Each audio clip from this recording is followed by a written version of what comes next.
Okay, ang kaugnay po ng programang pinaigting pa ng ating pamahalaan laban sa illegal na droga at ilang pang mga programang pinatutupad sa Bureau of Immigration. Makasama natin sa studio live, Attorney Maria Antoinette Bucasas Mangrobang, ang tagapagsalita ng Bureau of Immigration. Attorney Antoinette, magandang umaga po, ma'am. Magandang umaga po, sir. Okay, so unahin muna natin itong 5 narco generals ngayon. Nasa lookout bulletin sila ng immigration. Ano bang ibig sabihin nun? Hindi sila pwede lumabas ng bansa, ma'am? Ito pong Immigration Lookout Bulletin ay ini-issue po ng aming Department of Justice ni Secretary Vitaliano Aguirre, kung saan po dinadirect ang aming immigration officers na kung sino po dito sa 5 narco generals ang mag-appear sa any of our ports, whether papaalis or papadating, na itong impormasyong ito ay kaagad ipagbigay alam sa ating Office of the Secretary. At doon po natin malalaman ang next course of action pagdating po ng pag-relay ng information sa kanila. So dapat may clearance lang muna sa inyo bago sila umalis man lang ng bansa kung sakasakali? Opo. Yung clearance po in the sense na lahat naman po ng pasahero dumadaan po sa immigration. When they present themselves for immigration clearance, doon po dumarating yung duty namin under the lookout bulletin order na ipagbigay alam sa Office of the Secretary ang presence nila. So pwede silang umalis ng bansa provided may clearance lang? It will depend po Depende on the instructions of the Office of the Secretary. Okay, iba din yung whole departure order? Iba sa po kanila? yun. Opo. Okay. Yan po ay, ang whole departure po ay isang court order na kung saan ang korte po ang direktang mag-uutos sa amin na pigilan ang kanilang Hindi departure. talaga sila makakalabas? Hindi po talaga. Okay, napakarami po ngayong involved na mga Chinese citizen sa pagluluto ng shabu sa Pilipinas. Ang lakas ng loob nila, attorney, gumagawa ng ganon. Ngayon, pag sila'y nahuhuli at talaga naman nagkasala, dumaan na po sa proseso sa korte, na sentensyahan, limbawa, reclusion perpetuo, mga ganon, mga penalties. Kasi nga, napakabigat ng parusa ng drugs. Ano pong gagawin sa kanila? Kukulong sila dito or i-deport?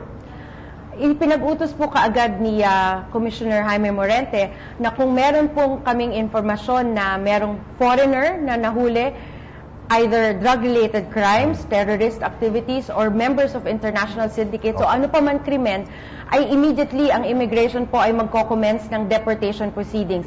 Ang ibig sabihin nito, habang pinapanagutan nila yung criminal offense nila or criminal cases nila, kasabay nito, nagpo-process na kami ng deportation nila. Ang caution lang po natin na hindi po natin sila ide-deport hanggang hindi po sila nasesentensyahan. Kung sila po yung nasentensya na makulong, hanggang pong matapos nila yung sentensya ng pagkakulong, only after can we deport these criminals. Okay, so paano po natin isa-isang sinasala ito pong pagpasok ng mga Chinese nationals? Hindi ko naman po talagang hindi natin pinipili kung sino pumapasok dito, pero ang involved talaga dito usually mga Chinese. Paano natin nasasala sila, ma'am, na wala mga records sa mga yan sa China? Nakakapasok pa rin sa atin? Una sa lahat po, any Chinese national who wants to travel to the Philippines must secure a visa before our Philippine Embassy in China. So doon pa lang may contact na yung ating gobyerno sa mga nag-a-apply ng visa makapasok dito. Pag sila po ay nakakuha ng visa, yan naman po ang nag-allow sila kanila to travel to the Philippines. Sa ating immigration counters din po, doon po ina-assess din kung ang layunin ng kanilang pagbisita dito sa atin ay hindi illegal or makikita natin na legitimate na turista sila. Yun po, that is how we process the passenger when they come. Opo. So, malinis naman yung iba. Ibig sabihin nakakalusot. Wala naman pong katiwaliang nangyayari po dyan. Meron din po tayong mga Chinese nationals at ibang nationalities na hindi pinapayagang makapasok sa ating bansa. Yung tinatawag naming excluded. Ibig sabihin po noon na pagbigay alam ng immigration officers sa kanyang assessment na itong foreigner na to tila walang gagawang mabuti or hindi maliwanag ang layunin ng pagbisita sa bansa. Yun po, nagbibigay ng kapangyarihan sa immigration officer na hindi siya payagang makapasok sa atin. Na-monitor niyo ba ang mga records ng ating mga dayuhang Chinese dyan? Halimbawa sa Binondo, meron ba kayong mga ginagawang hakbang dyan para matukoy natin kung sinong mga illegal na nakapasok sa ating bansa? Una po, under the watch... Hindi lang sa Binondo mo, sa Kabuuan. Under the watch po of Commissioner Morente, pinapaigting po namin yung tinatawag na target hardening, kung saan po inatasan ng Intelligence Division na i-identify nga po yung sinasabi ninyo, yung mga illegal na foreigners na namamalagi sa ating bansa. So yan po ang pinapaigting na puwersa ng immigration pagdating po sa pag-identify ng illegal at undesirable aliens. So hindi lang po Chinese national, kundi Hindi lang lahat po. ng mga foreigners. Opo. Okay. Lumutang ang pangalang Peter Lim at merong isang Peter Lim ang voluntarily appeared before the President nung kamakailan lang sa Davao. Ano po ang merong bang partisipasyon ang Bureau of Immigration upang tukuyin ang napakaraming pangalan ng Peter Lim ngayon, ma'am? Una sa lahat po, nung nag-announce po si Presidente ng involvement ng isang Peter Lim dito sa drug syndicate, ay kaagad pong ipinag-utos na i-verify sa travel records namin yung pangalan na Peter Lim.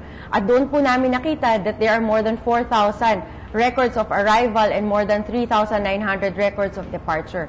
So ano pong ibig sabihin nito? Napakahirap pong tukuyin kung sino po dito yung tinatukoy na Peter Lim. So kaagad po kaming nagbigay ng sulat, hand-carried letter to the PNP and PDEA to provide the Bureau of Immigration additional information as to the identity. Ito po ang layunin po namin para po ma-equip naman yung aming immigration officers na yung tinutukoy na Peter Lim, na yun po ang babantayan namin. Kasi napakahirap po na i-flag yung mahigit sa 4,900 na kapangalan. Yung pong Peter Lim na nakausap ni Pangulong Duterte, hindi ba nagrekomenda ang DOJ na ilagay siya sa lookout bulletin ng immigration? As of the last time po, yesterday, wala pa po akong napag-alaman na ang department po namin ay nag-issue na ng immigration lookout bulletin laban po kay pangalan na Peter Lim. So, ibig sabihin pwede siya makalabas ng Pilipinas anytime?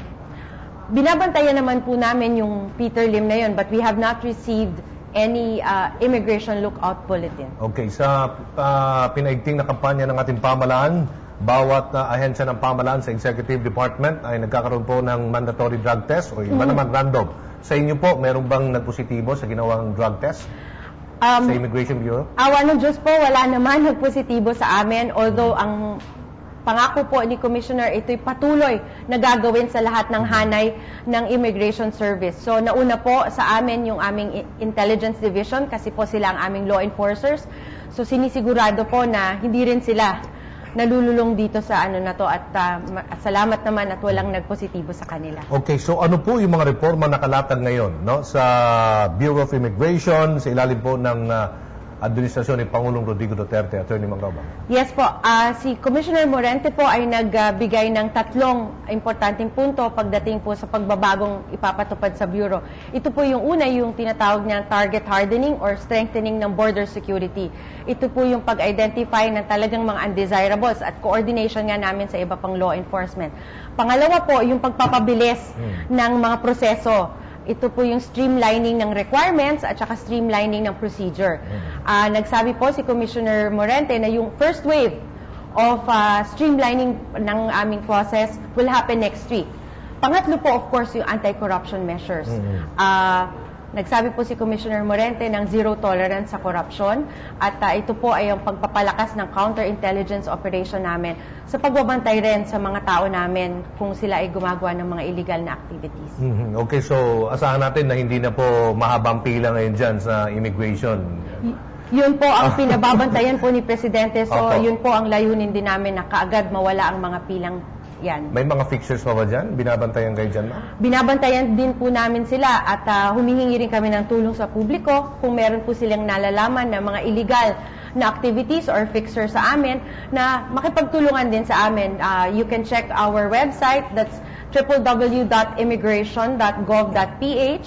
We also have a Facebook page na pwede silang makipagbigay ng mga feedback na makatulong sa amin na makapaglinis din ng hanay ng immigration. So, ibig sabihin nun, ang pagbabago ay tunay na talagang nararamdaman sa Immigration Bureau sa ilalim ni Pangulong Duterte? Opo, nararamdaman po namin yan at katulad po ng sinasabi ni President, tulong-tulong po tayo sa pag-achieve ng pagbabago. Maraming salamat, Attorney Maria Antoinette Bukansas Mangrobang, tagapagsalita ng Bureau of Immigration. Magandang umaga ulit, Attorney. Good morning, sir. Thank you. Okay, magbabalik po ang Good Morning Pilipinas.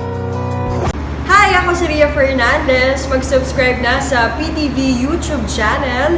I-click lang ang subscribe button.